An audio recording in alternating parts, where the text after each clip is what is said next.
Congressman Khanna of California, whose district lies in the heart of Silicon Valley. Congressman, it's always a pleasure to have you on this morning. I'm I guess interested in what you think of the whole idea of trying to onshore just about everything and sort of rebuild what was hollowed out after 20 or 30 years of globalization. Is that a noble purpose? Can it be done, in your view, Congressman? I do think it's a noble purpose. I think it absolutely has to be done. We made a colossal mistake offshoring industry after industry, whether it was steel, aluminum, shipbuilding. My only concern is that tariffs is only one tool. We also need a government procurement policy. If you build it, we will buy it. That's what actually Trump did with Operation Warp Speed that led to the development of the vaccines. We need that for other industries. We need strategic financing and workforce development, and we need to focus it on deindustrialized areas. But I support the effort to make us a manufacturing superpower. Yeah, there's other ways to do it, but tariffs are, do you think they're a kind of a blunt instrument? Is it being done the way you would do it? Do you favor any of these? I mean, I know Biden left quite a few on. The Biden administration did. Yeah, I think some of them I do favor. On steel, I favor those. It's actually helped make Cleveland Cliffs and some of our steel companies more competitive. I favor the ones on aluminum. What I don't agree with is the blanket way that he's done it, and also some of the capricious way he's done it. One day it's on Mexico and Canada, the other day it's not. And so if it's a targeted effort at certain industries, that makes sense, but not the way that Trump has gone about it. I bet you'd have similar comments about trying to, trying to cut the waste from, I'm not going to say DOGE, it's just too easy. It already has a stigma attached to it, I think. But let's talk about how big the government is, how much money that we're in debt for as a country, and the notion that maybe we waste taxpayer dollars. How would you get at the waste, fraud, and abuse?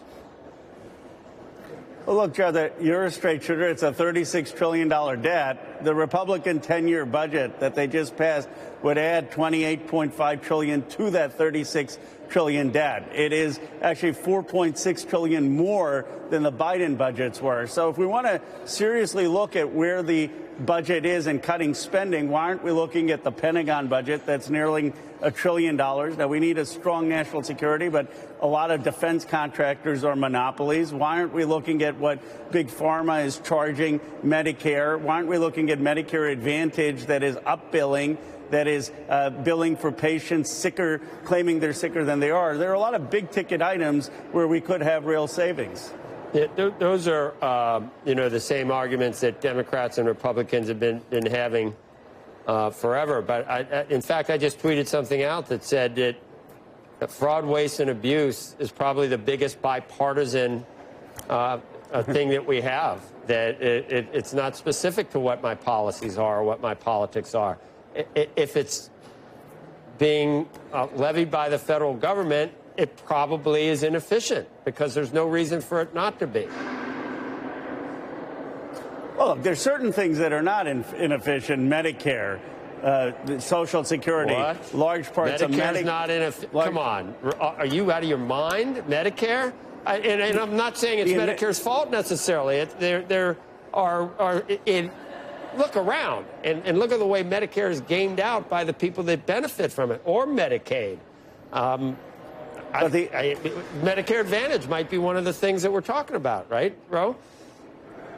Medicare Advantage, I agree that they have actually had higher billing for people who are not as sick. But when you look at Medicare, the administrative cost of that program is far, far lower than private insurance. And most people who are on Medicare are pretty happy with Medicare, and that is actually a place where government is more efficient than the private sector. So I do think there is a huge role for government. And you look at the Medicaid cuts that they're proposing, that in my town halls, that was the biggest thing people were concerned about, that they may not be able to get care for their kids or for their sick parents. Ro, Medicaid, because you get, in some states, you get double the amount of reimbursement for it, is being used for after-school programs to teach chess. It started out as something to try to help people, poor people with disabilities, or that, it's turned into this behemoth that covers so many wide areas. And you said a cut in Medicare. It's just a cut in the growth of Medicaid. It's just a cut in the growth of Medicaid that Republicans are proposing.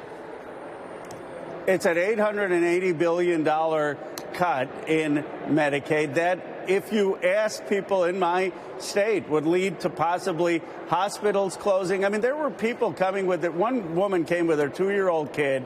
The kid was in NICU. Fortunately survived, needs home care to thrive, and then needs to have a nurse go to school with him. And she was very, very concerned about what the cuts would mean. I mean, these are real issues. And the question is why? Why $880 billion out of Medicaid when you could look at defense, when you could look at other parts of the Isn't budget? it out of the increase? Is there any year in the future where Medicaid spending would be less than the prior year? No, but you have to look at the inflation. I mean, you can't Okay. holding something. You caused that. Your party caused that too.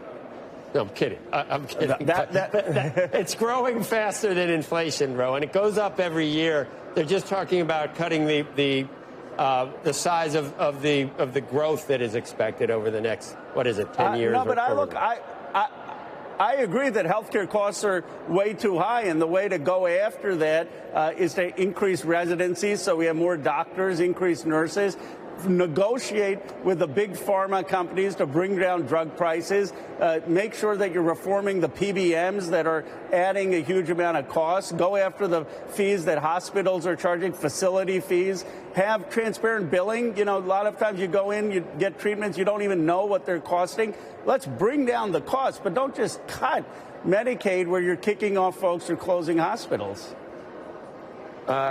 Let's shift gears a little bit, and the state of the Democratic Party. We can throw in Signalgate if you want, because I think it was a mistake and kind of a fiasco, although the outcome was obviously what people wanted, but it could have ended differently. I think that's probably true, using an unsecure network like that. But it does. Suddenly I see, as I told Mark Warner yesterday, he had a bounce in his step suddenly. And a lot of Democrats had a bounce in their step. Is that going to be, it's not going to last forever. What should Democrats do to find something that's going to resonate, do you think, at this point? Because it hasn't. Mid-20s for approval for Democrats. Well, first of all, let me just talk about the Signal chat. I just don't understand why in the world they're doing it on Signal. I mean, it's not like they have to reinvent the wheel. Every administration comes in, there's a communication of top secret information in classified communication settings. Those top individuals, they basically bring the skiff to you. You can use that anywhere. And so it's just incompetence. But that's not going to be the defining message for the Democrats. One of the messages, very simple, that we're going to protect Medicaid and people's health care. We're going to protect the funding for disabilities. And we don't believe, and we've argued before, in the tax breaks to 83% of which are going to the 1%. We need to protect health care and education. But more than that, Donald Trump has a vision of how to build wealth from the 1980s and McKinley and Polk. I mean, let's conquer Canada. Let's conquer Panama. We have a vision, Democrats, of how to build wealth today, in the future, for families. I represent Silicon Valley. We've got to invest in technology in different parts of the country. We need to invest in advanced manufacturing. We're going to be a party that builds economic wealth for communities for the future, not the past.